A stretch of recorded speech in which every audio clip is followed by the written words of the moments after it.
کسی نے ایک سوال کیا، ناپاکی کی حالت میں کیا وضو کیا جا سکتا ہے، سجدے میں جا سکتے ہیں کیا؟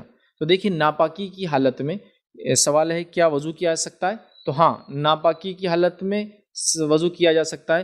وضو کرنا نبی اکرم صلی اللہ علیہ وسلم کی ایک دائمی سنت ہے، اور علماء لکھتے ہیں وضو کرنا ایک عبادت ہے، چاہے غسل ہو یا نہ ہو۔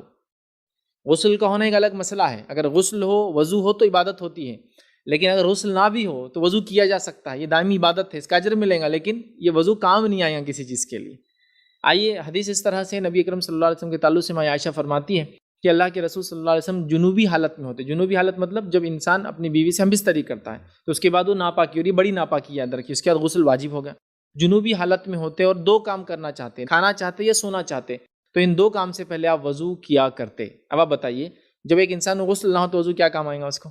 لیکن اللہ کے رسول صلی اللہ علیہ وسلم غسل تو نہیں تھا لیکن وضو کیا کرتے، کب کب؟ جب آپ کھانا چاہتے یا سونا چاہتے، یاد رکھیے۔ اسی طرح آپ نے حدیث میں فرمایا جب انسان جنوبی کیفیت میں ہوتا ہے فرشتے اس سے دور بھاگتے، یاد رکھیے، سوائے اس کو کہ جنوبی آدمی اگر غسل نہ بھی کر سکے تو کم از کم وضو کر لے تو فرشتے اس سے دور نہیں بھاگتے پھر۔ تو لہٰذا پتہ چلا کہ وضو ایک دائمی عبادت ہے، دائمی جیسا کہ حدیث میں آتا ہے وضو کر کے سونے کی فضیلت ہے، تو ایک انسان اگر جنوبی حالت میں اور کیفیت میں بھی ہو تو وضو کر کے سوئے ہو، اس کا اجر ہے۔ اس لیے میں نے کہا وضو ایک دائمی عبادت ہے، تو لہٰذا خاتون کا سوال ہے، چونکہ چٹس پہ تو میں خاتون کے سمجھتا ہوں، انہوں نے کہا ناپاکی کی حالت میں وضو کیا جا سکتا ہے؟ ہاں کیا جا سکتا ہے، بلکہ ایک عورت ناپاک ہے، لمبے عرصے کے لیے ناپاک ہوتی ہے، 3 دن 4 دن 5 دن 6 دن 7 دن، وہ وضو کرتے رہے بالکل اپنے معمول کی طرح، صبح اٹھے منہ دھونے کے بدلے وضو ہی کر لو، دوپہر میں منہ دھو رہے تو وضو ہی کر لو، شام میں سو رہے تو وضو ہی کر لو، وضو کرتے رہے، تو وضو کرنے کے اپنا انشاءاللہ العزیز فائدہ ہوگا۔ حالانکہ اس کو غسل نہیں ہونے کی وجہ سے وضو کے بعد جو عبادتیں ہوتی ہیں وہ کوئی بھی نہیں کر پائیں گی، لیکن وضو اپنے آپ میں ایک عبادت ہے، اس کا اجر اور ثواب ملے گا، وہ طہارت اور پاکیزگی کا حصہ ہے۔ گو غسل نہ بھی ہو تو اللہ کے رسول صلی اللہ علیہ وسلم نے سونے اور کھانے سے پہلے جنابت کی حالت میں وضو کیا ہے، تو لہٰذا خاتون ہو یا مرد ہو دونوں بھی وضو کر سکتے، وضو کی کیفیت میں ہمیشہ رہ سکتے، چاہے غسل ہو یا نہ ہو کسی وجہ سے، ٹھیک ہے۔ تو لہٰذا آپ کا سوال تھا کیا ناپاکی کی حالت میں وضو؟ ہاں کیا جا سکتا ہے۔ سوال کا دوسرا حصہ یہ سیکنڈ فیز میں گیا، دوسرے وقت میں جائے تو اسے ایک گائے اللہ کی تقرب میں اللہ سے قرب حاصل کرنے کے اندر اس نے کیا، ایسا اس کو ثواب ملے گا۔ پھر آپ نے فرمایا اور جو تیسرے وقت میں جائے گویا ایک سینگ والا مینڈا، سینگ والے مینڈے کی فضیلت یاد رکھی، ذبح کا سینگ والا مینڈا اللہ کے تقرب میں اس نے خرچ کیا یا دیا۔ اس کے بعد فرماتے اور ایسا شخص جو چوتھے وقت میں جائے، بہت ہی قریب جو خطیب چڑھ گیا، چوتھا وقت بالکل ایک دم نماز سے قریب، چوتھے وقت میں جائے تو اس کی مثال ہے جیسا اس نے ایک مرغی اللہ کی راہ میں قربان کی، اور جو پانچویں وقت میں گیا دا لاسٹ کمرس جس کو بولیں گے، اس کی مثال ایسی ہے جیسے اس نے ایک مرغی کا انڈا اللہ کی راہ میں قربان کیا یا صدقہ کیا۔ اور پھر آپ نے فرمایا میں دیا، اور جب امام خطبہ دینے کے لیے آ جاتا ہے، ممبر پر بیٹھ جاتا ہے، تو فرشتے جو دروازوں پر ہوتے ہیں جو اندر داخل ہونے والوں کے نام لکھتے رہتے ہیں، کون کون جمعہ کے لیے آ رہا ہے، وہ رجسٹرز کو بند کر دیتے ہیں اور آ کر خطیب کا تذکیر، جو خطیب نصیحت اور وعظ کرتا ہے، وہ سننے بیٹھ جاتے ہیں۔ تو گویا کوشش یہ کرنی چاہیے کہ جمعہ کو خطیب کے ممبر پر چڑھنے سے پہلے آنے والا 5th ہے کہ تو اس کو انڈے کا ثواب مل رہا ہے، تو ظاہر سی بات ہے یہ اول آنے والا بہت جلدی آ رہا ہے، اذان سے پہلے داخل ہو جا رہا ہے، ہو سکتا ہے دوسرا نمبر اذان کے وقت داخل ہو رہا ہے، تیسرا دوسری اذان کے وقت داخل ہو رہا ہے جو خطیب چڑھ رہا ہے، لیکن یہ تمام لوگ جو ہیں خطیب کے ممبر پہ بیٹھنے سے پہلے آ رہے ہیں۔ اس کے بعد تو فرشتے اپنے رجسٹرز بند کرتے ہیں اور آ کر واعظ و نصیحت سننے بیٹھ جاتے جو خطیب دے رہا ہے۔ سمجھ رہے ہیں بات کو؟ تو کوشش کیجئے جمعہ کے دن جتنی جلدی ہو سکتا ہے ہم چل پڑے، ہے نا۔ لیکن کیا ہوتا ہے چیزوں کی اہمیت جب تک سمجھ میں نہیں آتی ہے نا، تو لوگوں کو اول جانا دوم جانا اس کی اہمیت بھی نہیں سمجھتی، ایسا ہوتا ہے نا، واپس نہیں سمجھتی۔ لیکن اگر کوئی کہہ دے کہ کرکٹ میچ ہے، انٹرنیشنل لیول تو چھوڑ دیجئے، لوکل اسٹیٹ میچ ہے اور میرے پاس کچھ ٹکٹس ہے، اب ٹکٹس ایسے ہے کہ وہ تو ایک اسپیشل VIP لان ہوتا ہے، اس کے بعد جنرلی اسٹیڈیمس میں نمبر سے نہیں ہوتے ہیں، لوگ ترتیب میں بٹھاتے جاتے جیسے لوگ آتے ہیں، تو جو سب سے وہ لائیں گا وہ سب سے نزدیک کی سیٹ پائیں گا اور سب سے نزدیک سے گیم دیکھ سکتا ہے۔ تو وہاں کیسا اجلت کرتا ہے آدمی کہ جلدی جا کر وہاں بیٹھیں گے تو نزدیک سے دیکھیں گا۔ کوئی سیلیبریٹی آ رہا ہے، کوئی ایسا شخص جو سٹار ہو، چاہے اسپورٹس کے اندر ہو یا فلموں کے اندر فلاں ہو، تو اس کو دیکھنے کے لوگ کیسے آگے کھڑے ہونا پسند کرتے ہیں، اس کے لیے جو ٹکٹ جو قیمتیں ہوں، ہے نا، اول، کیونکہ اس کو اہمیت دی جا رہی ہے۔ میں یہ کہنا چاہ رہا ہوں جمعہ کی بھی اہمیت سمجھیے، اس کو اہمیت دیجیے کہ آج تو جلدی جانا ہے، دوسروں سے آگے پہنچنا ہے، ممبر سے نزدیک بیٹھنا ہے، خطیب کے نزدیک بیٹھنا ہے تاکہ وہ دکھے مجھے، اس کو میں غور سے سنوں. بہت اہم ہے یاد رکھیے. تو کتنی باتیں آ گئی اس حدیث کے اندر. جنابت کا غسل لے، جلدی جائے، 5 وقت بتا دیے گئے. پہلے وقت میں جانے والا اونٹ کی قربانی کے برابر ثواب، گائے کی قربانی کے ثواب، مینڈے کی قربانی کا ثواب، مرغی اور پھر انڈے کا آخری. اور اس کے بعد تو پھر رجسٹر کلوز ہے، فرشتے جا کر سنتے بیٹھ جاتے ہیں جو خطیب واعظ و نصیحت کرتا ہے. اسی طرح جو ہم کو جمعہ میں کیے جانے والے اعمال کے تعلق سے پتہ چلتا ہے وہ یہ کہ مسجد میں داخل ہونے کے بعد جتنی نوافل آسانی سے ہو سکیں اتنے پڑھیں. اس لیے کہ نبی اکرم صلی اللہ علیہ وسلم نے اس کا حکم دیا. آپ جمعہ کے لیے داخل ہوئے مسجد میں، جتنے نوافل آپ آسانی سے پڑھ سکتے ہیں اتنے نوافل جمعہ کے دن پڑھنے کی آپ کوشش کریں. آپ صلی اللہ علیہ وسلم فرماتے اور کہتے ہیں، یہ صحیح بخاری کی روایت، آپ نے فرمایا جو شخص جمعہ کے دن غسل کرتا ہے اور استطاعت کے مطابق اچھی طرح وضو کرتا ہے، غسل کرتا ہے اور استطاعت کے مطابق اچھی طرح غسل کرتا ہے، ٹھیک، بہت پرفیکٹلی اپنے جو وضو کو کرتا ہے اور تیل یا خوشبو لگاتا ہے، سر میں تیل لگاتا ہے، جسم پہ خوشبو لگاتا ہے، پھر مسجد میں پہنچ جاتا ہے اور 2 آدمیوں میں فرق نہیں کرتا. مسجد میں جب پہنچتا ہے تو اس کو ہٹا کے نہیں جاتا ہے، جہاں جگہ ملی وہاں رکتا ہے. لیکن اس کا ہرگز مطلب نہیں کہ آگے والوں نے اگر صفیں چھوڑ دی تو آپ پیچھے کر دیں گے، پھر تو آپ ان کو توڑ کر جائیں گے. لیکن آگے فل ہونے کے بعد بھی کچھ لوگ جاتے ہیں، ان کو منع کیا گیا ہے. ٹھیک، صف بندی کی آداب یہی، پہلا آنے والا پہلا بیٹھیں گا، دوسرا آنے والا پھر ترتیب میں ہوں گا. ٹھیک، ہاں بس دینی مجالس میں الٹا ہوتا ہے، لوگ پیچھے سے بھرتے ہیں، دنیا مجالس آگے سے بھرتی ہے. کھانے میں آپ پیچھے رہنا چاہتے ہیں آگے رہنا چاہتے ہیں؟ دعوت میں اگر دروازہ کھل رہا ہے تو آپ پیچھے رہنا چاہتے ہیں آگے رہنا چاہتے ہیں؟ آگے. لیکن دینی مجلس میں اگر کوئی دروازہ کھول رہا ہے تو آ رہا ہوں. اور جمعہ کے دن تو جب دوسری اذان کے بعد وآخر دعوانا ان الحمد للہ رب العالمین بولتے دکان چھوڑ کے بھاگتے آتا ہوں میں، چونکہ آپ میرے کو معلوم ہو گیا آپ خطیب ختم کیا، اب جماعت کھڑی ہونے والی ہے اور اتنے 10-15 سیکنڈ میں پہنچ جاتا ہوں. دینی مجالس میں پیچھے رہنا چاہتے ہیں، دنیاوی مجالس میں آگے. منسٹر آ رہا ہے، آگے رہنا چاہتے ہیں پیچھے رہنا چاہتے ہیں؟ آگے رہنا چاہتے ہیں. ہاں کوئی عالم دین آ رہے ہیں تم مل لو، میرے کو کیا ضرورت ہے نا. یہ لوگ ویسے ہی بور کرتے، عالم دین یہ بتاتے ان سے ملنے کے لیے، سمجھ رہے آپ. تو ہم نے دین کو سیکنڈ دیکھیے، ہم نے انکانشیسلی بولیے، سمجھداری سے یا غیر سمجھی طور سے دین کو دوسرا تیسرا پتہ نہیں کیا درجہ دے دیا، جبکہ سب سے اول ہونا چاہیے تھا. ٹھیک، تو آپ فرماتے ہیں مسجد پہنچتا ہے، 2 آدمیوں میں فرق نہیں کرتا، ان کو ہٹاتا نہیں ہے، اور جو اس کے لیے مقدر ہے نماز پڑھتا ہے، مطلب نوافل ادا کرتا ہے. اسی سے میں نے کہا جتنی ہو سکے اتنی نوافل میں اضافہ، مقدر پڑھتا ہے. پھر امام کے خطبے میں خاموش رہتا ہے، کوئی آواز نہیں کرتا، سنتا ہے غور سے. خاموش رہتا ہے مطلب غور سے سنتا ہے، رہتا ہے. تو اگلے جمعے تک اس کے گناہ تمام معاف کر دی جاتے ہیں، سوائے اس کے کہ وہ کبیرہ گناہ کوئی نہ کرے. ایک جمعے سے دوسرے جمعے تک اگر نماز میں آتا ہے، اول آتا ہے، نہا کر آتا ہے، خوشبو لگاتا ہے، تیل لگاتا ہے، جلدی پہنچتا ہے، لوگوں میں فرق نہیں کرتا، جہاں جگہ ملی بیٹھ جاتا ہے، غور سے خطیب کو سنتا ہے، خطبے پہ وہ کرتا ہے، جتنی ہو سکے اتنی نوافل نماز اضافہ کرتا ہے، تو اللہ آنے والے جمعہ تک کے تمام گناہوں کو معاف کرتا ہے. صغائر صرف یہ ضروری ہے کہ وہ کبیرہ گناہ نہ کرے، ہے نا. کتنی فضیلت ہے جمعہ کی. اور کیے جانے والے اعمال بھی دونوں ایک ساتھ آ رہے ہیں، اس لیے میں نے فضیلت میں الگ سے روایتیں نہیں رکھی. یہ فضیلت بھی ہے اور کیے جانے والے اعمال بھی ہے. ٹھیک، اسی طرح جو بات پتہ چلتی ہے حدیثوں سے کہ کیا کرنا ہے جمعہ کے دن، وہ یہ ہے کہ امام کے آنے پر گفتگو ترک کر دینا اور کسی چیز سے کھیلنا نہیں ہے.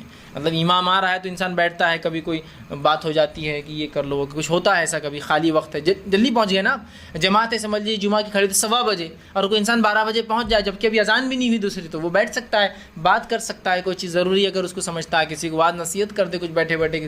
لیکن اب خطیب آ گیا تو بالکل خاموش، اور خطیب جب آ گیا اور ممبر پر پہنچ گیا تو خاموشی اختیار کرنا. آپ نے فرماتے ہیں اور کہتے ہیں، یہ صحیح مسلم کی روایت ہے، آپ فرماتے اور کہتے ہیں اذا قلت لصاحبك يوم الجمعة والامام يخطب انصت فقط لغوت.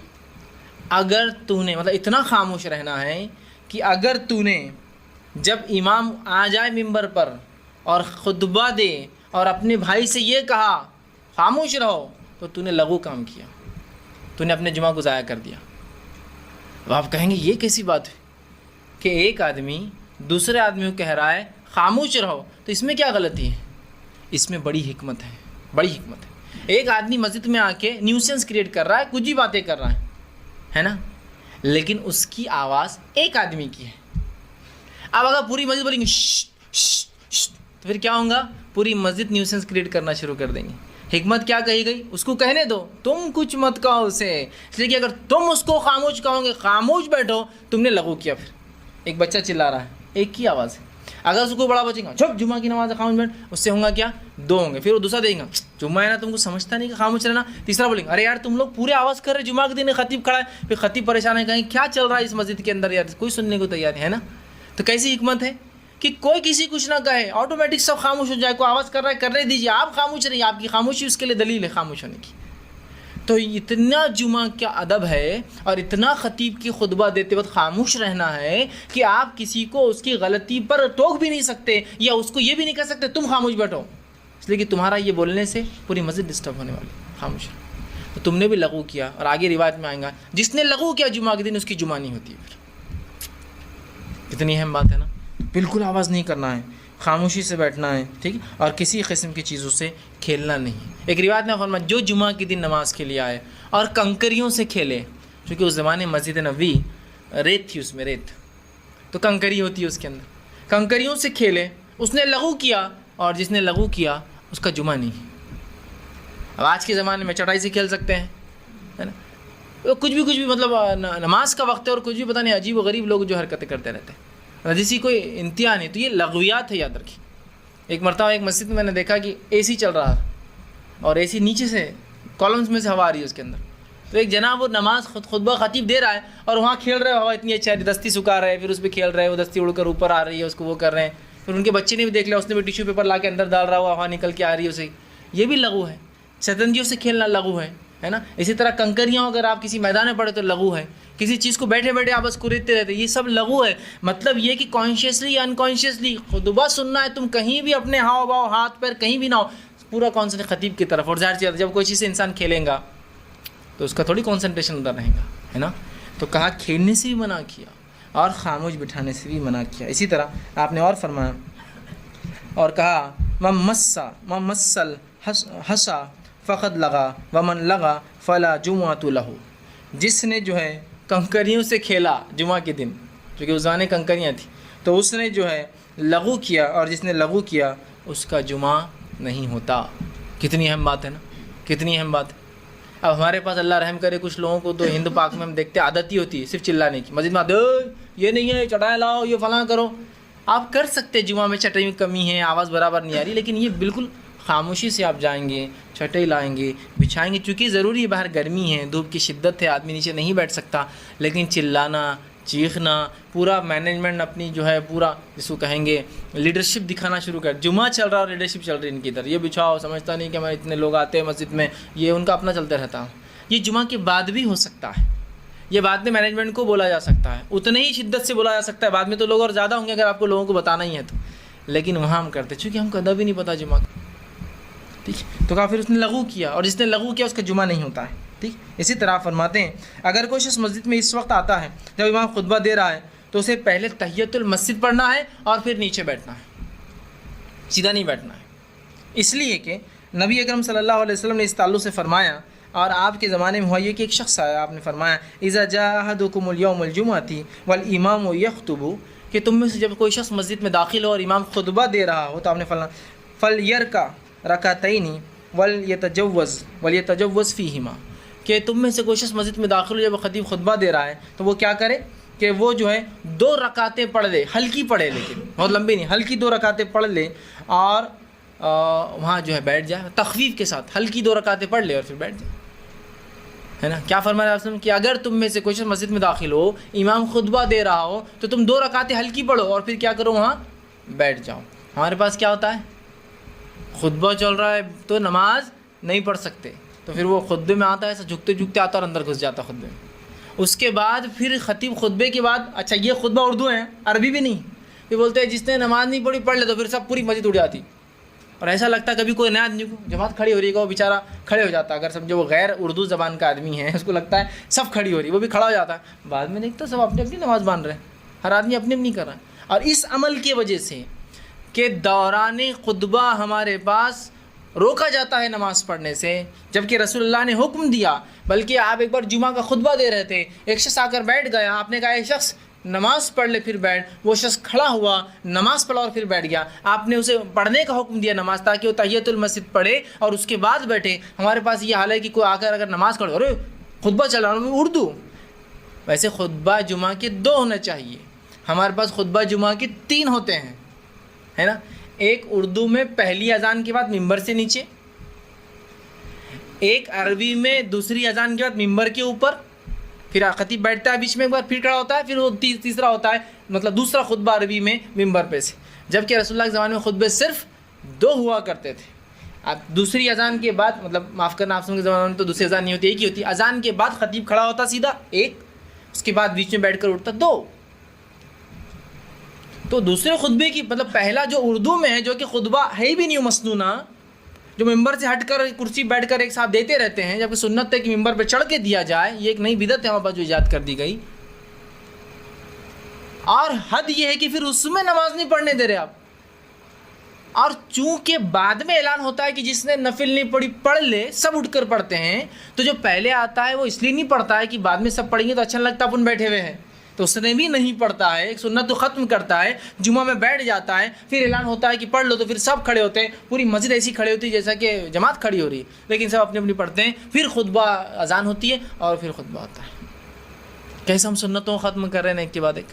نہیں کر لیے تو کیا ہوا، بیٹھ گئے تو کیا ہوا، بس یہی تو مسئلہ ہے نا۔ تو امام خطبہ دے رہا 2 رکعت پڑھ کے بیٹھ جائے۔ اسی طرح جو ہے جو شخص مسجد میں بیٹھنے والوں کی جو ہے گردنیں پھلانگتے ہوئے نہ آئیں، اور نہ ہی ان کے درمیان فرق کر کے بیٹھے، اس لیے کہ آپ کے زمانے میں ایک شخص جمعہ کے لیے آیا اور گردنیں پھلانگتے ہوئے وہ اوپر سے پیر ڈالتے ہوئے آنے لگا، آپ نے فرمایا اور کہا اجلس فقط ازیت، بیٹھ جا، تو نے تکلیف دی لوگوں کو، اور وہ بیٹھ گیا، چونکہ تکلیف دینے والی بات ہے، ٹھیک۔ اسی طرح جو ہے جمعہ کی اذان کے بعد خرید و فروخت کرنا یاد رکھیے حرام ہے، دکانیں بند کرنا، اس لیے کہ اللہ نے کہا سورہ جمعہ کی آیت نمبر 9 کے اندر کہ یا ایھا الذین آمنوا اذا نودی للصلاۃ من یوم الجمعۃ فاسعوا الی ذکر اللہ وذروا البیع، جب تم اے لوگو ایمان لانے والو اذان سن لو جمعہ کی تو اللہ کے ذکر کی طرف دوڑو، نماز کی طرف دوڑو، خطبہ سننے کے لیے دوڑو، اور اپنے تجارت کو بند کر دو۔ تجارت بند کرنا یہ کرنا حرام ہے اور بند کرنا واجب ہے ہم پہ۔ اسی طرح جمعے کے ادب فضیلت اور جو چیز ہم کو کرنا ہوئے کہ جمعہ کے رات اور دن سورہ کہف پڑھنا چاہیے، کبھی بھی جب بھی موقع ملے۔ رات اور دن سے مراد جمعرات،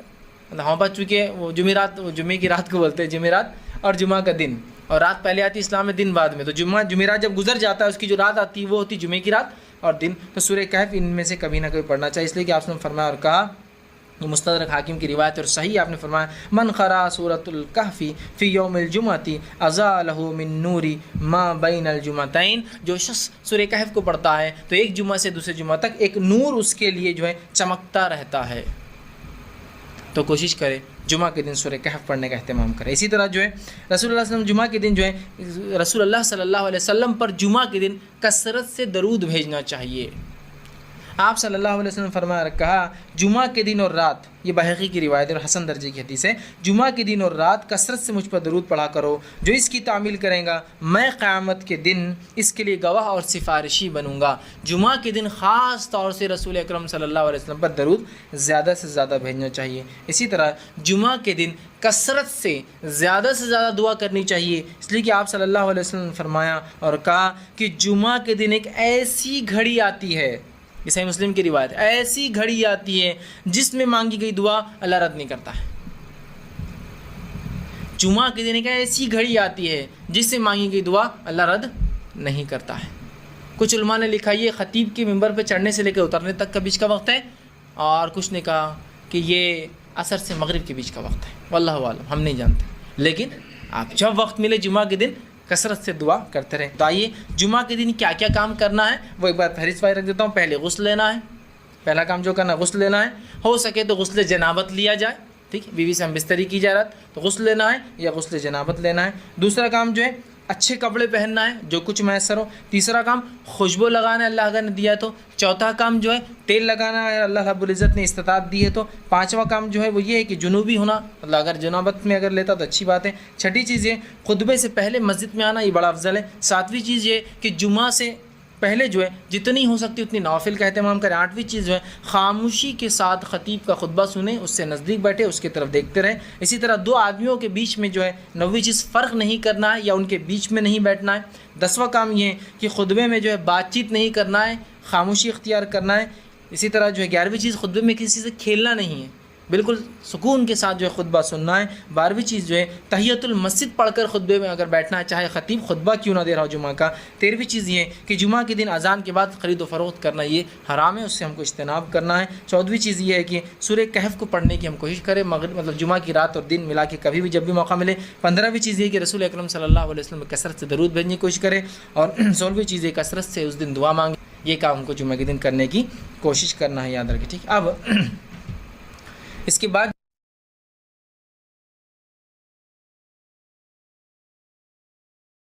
ایک سال میں کسی 25 یا 35 میں آپ کو نظر آتے ہیں، تب آپ ایک دن کی پیار بھی اختیار کر چکے ہیں، مطلب گھر کے اندر تو کوئی تیز ہنسینگا بھی نہیں، لیکن راستوں میں نہیں اتنی تیز ہنسیں کی 2 مہینے دور تک آواز جائے ہنسے گی، تو یہاں پرابلم ہوتی ہے۔ مطلب سمجھ پہ یہ آتا ہے کہ جب یہ اجتماعیت میں جمع ہو جاتے ہیں تو گڑبڑ ہوتی ہے۔ انفرادیت میں گھروں کے اعتبار سے تو ہر آدمی اپنے بچے کی تربیت کر رہا ہے کہ بڑے اچھی بات کرنا، بڑوں کی عزت کرنا، لوگوں کا لحاظ کرنا، راستے پہ تبلیغ کی طرح ساری چیزیں ہوں گی، تو کہیں نہ کہیں ضروری ہے کہ ہمارے ماحولوں کے طرح کوئی ایسا سسٹم بنائیں، کچھ ایسی چیزیں کریں جن چیزوں کے تحت ہم انجوائے اپنے نوجوانوں کو آنے سے بچائیں۔ پہلی چیز نبی اکرم صلی اللہ علیہ وسلم کی زندگی کا ہوگا مطالعہ کریں۔ تو نبی اکرم صلی اللہ علیہ وسلم کا یگسٹر سے، کڈس سے، چھوٹے بچوں سے اور نوجوانوں سے بہت اچھا رشتہ تھا، بہت گہرا تعلق تھا۔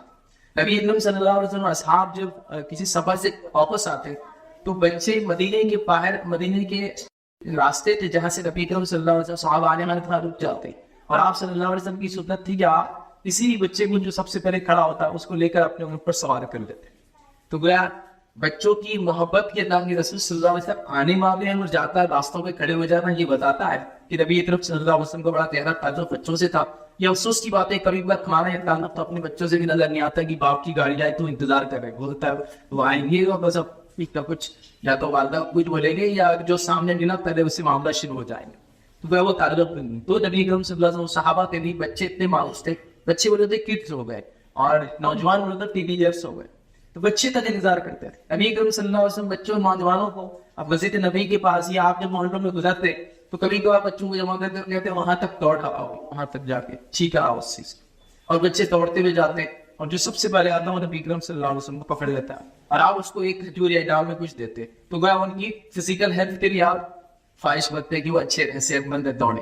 نبی اکرم صلی اللہ علیہ وسلم کے تعلق سے آتا ہے کہ آپ گھڑ سواری بچوں کو کراتے اور وہ گھوڑوں کی ریس ہوتی، بچے اس میں دوڑتے اور جو سب سے پہلا گھوڑا آتا اس کو کچھ نہ کچھ نبی اکرم صلی اللہ علیہ وسلم انعام دیتے۔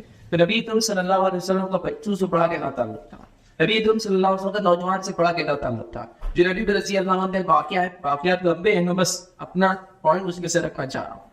یہ جو ہے حبشی تھے، غلام تھے اور ایتھوپین نسل رائے تھے۔ نبی اکرم صلی اللہ علیہ وسلم کا ایک بار میں نے ان کو آپ نے بازار پہ دیکھا اور آپ صلی اللہ علیہ وسلم پیچھے سے تھے اور جا کر ان کے دونوں آنکھوں پر ہاتھ رکھ لیا۔ جب دونوں آنکھوں پر ہاتھ رکھ لیا تو پریشان میں کون ہوا، اور اللہ کے رسول صلی اللہ علیہ وسلم کی آواز آ رہی ہے کون ہے مجھ سے بھی غلام خریدے گا۔ جب پتا چلا کہ اللہ کے رسول صلی اللہ علیہ وسلم پیچھے ہیں تو آپ ریلیکس ہو گئے اور اپنا پورا جسم اللہ کے رسول صلی اللہ علیہ وسلم کے سینے سے لگا دیا۔ تو وہ نوجوان ان کے ایشوز کیسی چل رہی، مطلب ان کا وغیرہ کا کیا معاملہ ہے اور ان کے مسائل نکاح میں کیا، تو اللہ کے رسول صلی اللہ علیہ وسلم کو بچوں سے، نوجوانوں سے، ٹین ایجر سے، کڈ سے اور یوتھ سے بہت زیادہ تعلق تھا۔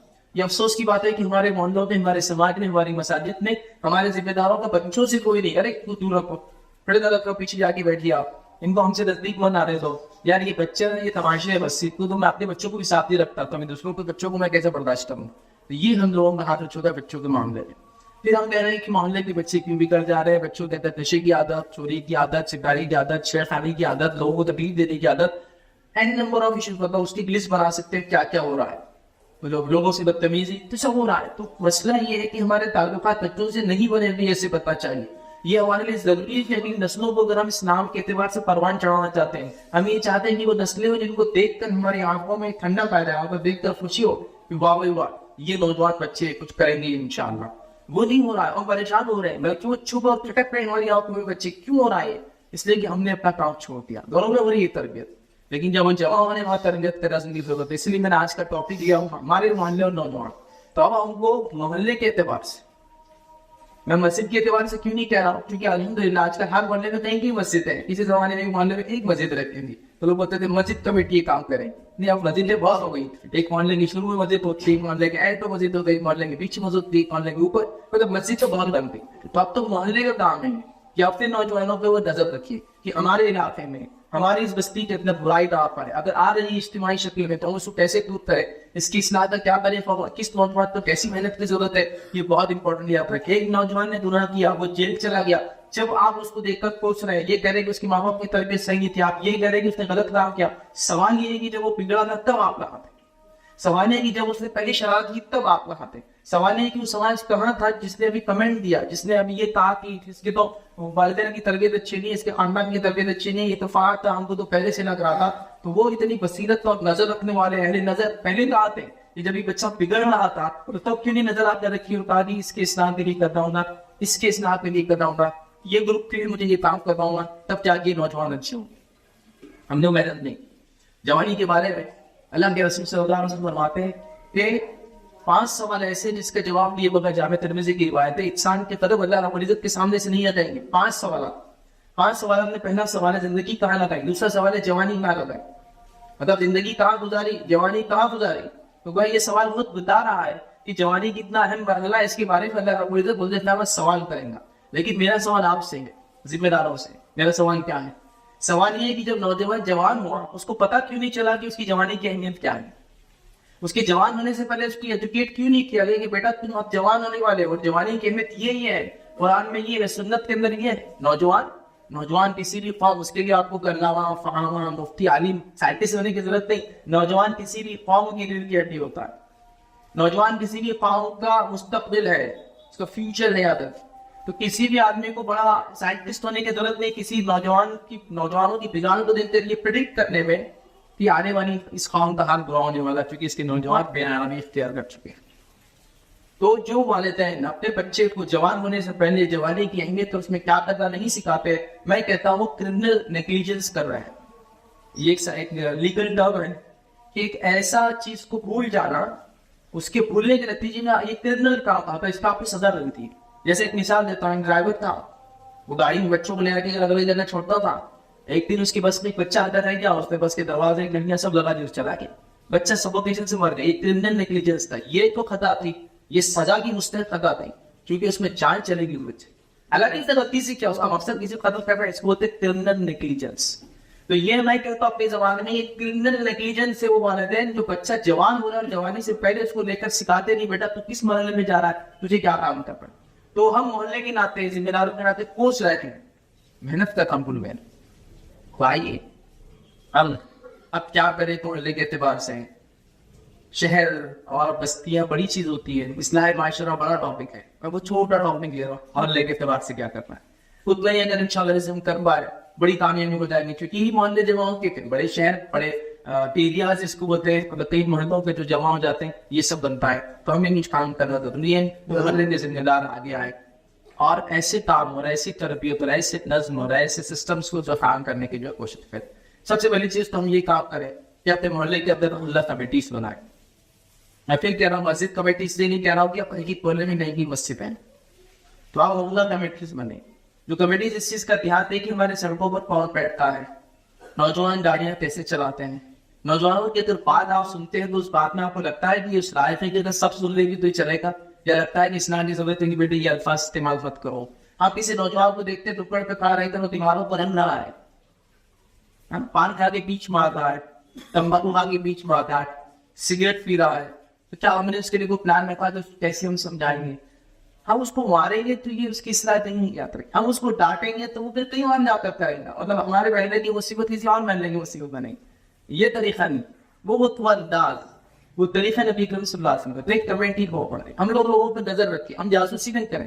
جاسوسی کرنا ہمارا کام نہیں، تجسس جو ہے وہ ہمارا کام نہیں، تحسس ہے. اچھائی کی نیت سے ہم لوگوں پہ نظر رکھیں کہ تاکہ ان کے بگاڑ کی اصلاح ہو سکے. جیسے میرا پڑوسی کوئی ہے اور اس کے گھر میں 2 دن سے برتن کی آواز نہیں ہے تو مجھے لگ رہا ہے کھانا نہیں بنا. تو یہ میرا تجسس نہیں تھا، تحسس تھا. اچھائی کی نیت سے میں دیکھ رہا تھا، میرا بھائی روکا تو نہیں. پھر دور انداز پڑھا اس لیے تجسس جاسوسی کی تحسس اچھائی کی نیت سے کسی کے پیچھے رہا تاکہ اس کو کچھ خیر کرے. بہرحال تو ہم لوگ جاسوسی نہیں کر رہے لیکن ہم بچوں کے پیچھے رہیں گے تاکہ ہماری نوجوان نسلیں آگے کیا کر رہی ہیں مجھے پتا چلے، چونکہ ہمارا مستقبل ہے تو ہم ان پہ نظر رکھیں اور ان کے بگاڑ کو سب سے پہلے جا رہے ہیں.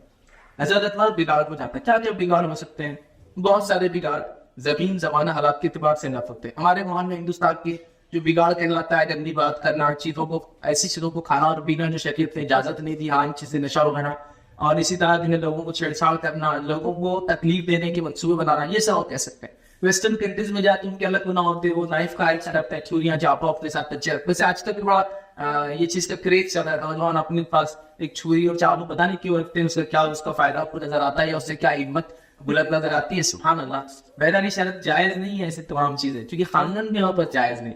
تو بہرحال وہاں نائف کرائم چلتے ہیں تو مساجد میں نے دیکھا لوگ پاستے پڑھتے ہیں اور بولتے ہیں وہ نائف آپ کی یہاں چھری دار کی جا رہی ہے. تو جتنے نائف جمعہ کو جمع ہوئی تو بولتے ہیں کہ اتنے بچوں نے ابھی وہ چھری رکھنا چھوڑ دیا. بہرحال تو وہاں کے اپنے ٹرینڈ سے، یہاں کے اپنے حالات ہیں، تو ہم لوگ نوجوانوں پہ سب سے پہلے نظر رکھیں اور ان کی برائی کیا ہے اس کو جانے اور پھر ایک منصوبہ کریں کہ میں کیا برائی آپ نظر رکھ رہے ہیں، اس معاملے میں کیا چیز ہو رہی ہے. مختلف برائی ہو سکتی ہے، مختلف اسٹڈیز کی ضرورت ہے.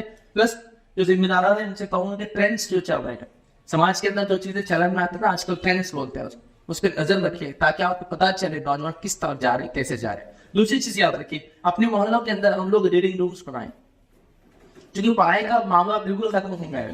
میں آپ کی دعوے سے کہتا ہوں آج تک 8ویں 9ویں کا نوجوان بھی وہ جو سبجیکٹ مطلب جو لینگویج میں پڑھتا ہے، انگلش میڈیم میں، اردو میڈیم میں، ہندی، اس کو اس میڈیم کی کتاب نہیں پڑھنا ہے. اللہ بولے نہیں بھائی چلو ایک چیپٹر پڑھ لیتے ہیں انگلش کا، تو چل رہا بیچارے کہ آپ ہی پڑھنے جا رہے ہیں تو کیا اس میں مانا ہے، تو اس کو وہ بھی نہیں آتا ہے. کئی نوجوانوں کے تعلق سے بات دیکھیے کہ 10ویں میں آ جا رہے ہیں ان کو لکھنا کیا آتا ہے، لکھنا اس لیے نہیں آتا کہ پڑھنا بھی نہیں آتا. ہمارے محلہ میں ہوتا ہوا کسی بھی مطلب کسی بھی لینگویج کا میں کوئی وہ نہیں کر رہا. آپ انگلش کے ریڈنگ رومس بنائیے، اردو انگلش دونوں رکھیے. آپ کو لگتا ہے آپ کے راستے میں اتنی بناتے ہیں گجراتی، بنگالی، تیلگو، پنجابی، جو ہوتا ہے پہلا. لوگ اگر پڑھائی کا مزاج رکھیں گے، پڑھنے والی قومیں یاد رکھیں کبھی پیچھے نہیں ہوتی ہے. ریڈنگ کا مزاج جس قوم میں آ جائے گا وہ قوم کچھ نہ کچھ کر لیتی ہے. آج کل ہم بس ریڈنگ کا مزاج نہیں ہے، سننے کا مزاج ہے، بس سنا دو اور بتا دو. مطلب آڈیو ویڈیو کے چلن نہیں، پڑھنے کی عادت. تو چھوٹے چھوٹے ریڈنگ رومس بنائیں گے جہاں کوشش کریں گے ہمارا بچہ کچھ دیر جاتا ہے بیٹھے، جو اجتماعیت میں وہ رکا بیٹھتا ہے تھوڑی دیر یہاں بیٹھے. میں نہیں کہہ رہا ہوں کہ پورا دن وہ یہاں بیٹھے کی ضرورت بھی نہیں ہے، کئی کام کرنا ہے ہمارے نوجوانوں کو. لیکن یہ بھی سسٹم ہوگا کونوں میں جو ہے. لیکن اس سے کیا ہوگا آپ کو، ایک بچہ گھر میں نہیں پڑھتا ہے، دوسرے دوستوں کو دیکھ کر وہ بھی انگریزی بن جائے گا، اچھا پڑھنے والا بن جائے. اور میں تو کہتا ہوں بنیادی علوم میں صرف ایک بچے کو آپ نے دینا چاہیے آج کے زمانے میں، اس میں کوئی ایک زبان جس پر اس کی مہارت ہو. وہ اردو وہ انگلش میں جو زبان مناسب مہارت ہونا چاہیے، ایک لینگویج ایٹ لیسٹ، ایک لینگویج. ہمارے پاس تو ایسا حال ہے کہ وہ کھچڑی بن گئی زبان میں، کچھ اس کو آ رہا نہیں، یہاں سے بتا اردو پڑھتا ہے اور انگلش میڈیم سے جو مسلمانوں کے بچے پڑھ رہے ہیں وہ تھوڑا غور سے سنیں میرے بات کو، وہ بیچارہ تو اتنا معذور رہتا ہے نہ انگلش اس کو پڑھنا آتی پوری زندگی کی، نہ اردو اس کو سمجھتی بیچارے. تو ریڈنگ کے حوالے سے تو وہ 12ویں تک بھی وہ کتاب نہیں پڑھ سکتا، سوائے اس کے کہ تھوڑا سا اچھا بچہ ہو، تیز ہو پڑھنے میں، وہ کوئی کتاب نہیں پڑھتی. انگلش کی کتابیں جنرلی لکھتی نہیں، انگلش بڑی کھائے ہوتی ہے چونکہ امریکن یا ویسٹرن اسٹینڈرڈ سے لکھی ہوئی ہوتی ہے، اور اردو بیچارے کو آتی ہے. تو یہ تو 3 سے بھی مارک پاتا ہے، دنیا سے مارک پا جاتا ہے. ہاں ایگزام کے حد تک پاس ہو جاتا ہے اس. تو ریڈنگ روم چھوٹے چھوٹے وائڈ آپ. دوسری چیز یاد رکھیں، ہم اپنے بچوں کو ایک ایسا سسٹم بنائیں جس کے اندر ان کو گائیڈنس دیں، جس میں مختلف ایکٹیویٹیز کا، اس میں اسلامک ایکٹیویٹیز ہو سکتی ہے، مطلب دینی کوئی ایکٹیویٹی ان سے کروائے. کیسے ہو سکتا ہے ٹائم نہیں لوگ بیٹھ کر اپنے پہ کیا کرائیں، کیا چاہیے بچوں کی عمر کیا ہے، لڑکیاں ہیں لڑکے ہیں، تو ایک اسلامک کچھ نہ کچھ ایکٹیویٹی کرائے. ہم ایک دن ایسا بنا سکتے ہیں کہ فلاں چیز بنا کے ڈرائی کر کے لا لو، فلاں چیز گھر سے تیار کر کے لا لو، فلاں ایک ایسے لکھ کر لا لو، فلاں ایک کام کر کے لا لو، آنے والے فلاں چیز پہ یہ ہے، آپ کیا سمجھتے ہیں دنیا میں یہ مسائل چل رہے تو اس کا حل کیا ہو سکتا ہے. تو یہ کریٹو لکھ کر ہی بنائے گے، سوچنے والے بنے گے. محلے میں پھر وہ اپنے مساجد میں یا محلے کے کارنر پہ اس کو ٹیسٹ کر لیجیے کہ وہ نتیجہ سب سے اچھا ہے، تو بچوں کو ایک خوشی بھی ہوگی. کوئی انعام دینے کی ضرورت نہیں ہے، اس میں سمپل ہے ایکٹیویٹی کی جائے. لوگ دیکھیں گے، محلے والے دیکھیں گے، دوسرے محلے والے موٹیویٹ ہوں گے، بھائی بڑا اچھا کام کیا وہ محلے والے. بچے کچھ نہ کچھ لکھ رہے ہیں، کچھ نہ کچھ بنا رہے ہیں، کچھ نہ کچھ سوچ رہے ہیں. یہ بڑی اہم چیزیں یاد رکھیں. اس سے کیا ہوگا، ایک محلے کا اسٹینڈرڈ پڑے گا. ایک اجتماعیت میں جو ہمارے بچے جا رہے ہیں تو کچھ کرنے کی سوچیں. اسی طرح جنرل ایکٹیویٹیز کرائیں جس میں اسپورٹس ایونٹس رکھ سکتے ہیں. محلے میں الحمدللہ کتنے بچے میں نے دیکھا اچھا کرکٹ کھیل لیتے ہیں، اچھا فٹ بال کھیلتے ہیں. جب اسپورٹس ایونٹ محلے کی طرف سے کرواتے ہیں، وہ اسپورٹس ایونٹ جس کے اندر لوگوں کو شرائط پہ کی تو قانون بنائیں گے، وہ ایونٹ جس کے اندر ہم ایک اسپورٹس مین اسپرٹ پیدا کریں گے، مطلب کھیلنے کا جذبہ. ہارتے جیتتے ہوئے غلط بات ہے لیکن کھیلنے کا جذبہ یہ پیدا کریں گے تاکہ ہمارے بچے جو سڑکوں پہ کھیل رہے ہیں، لوگوں کو تکلیف پہنچا رہے ہیں، وہ ایک میدان میں جائے، اچھے سے کھیلے. اس ٹائم بنانے کے انتظام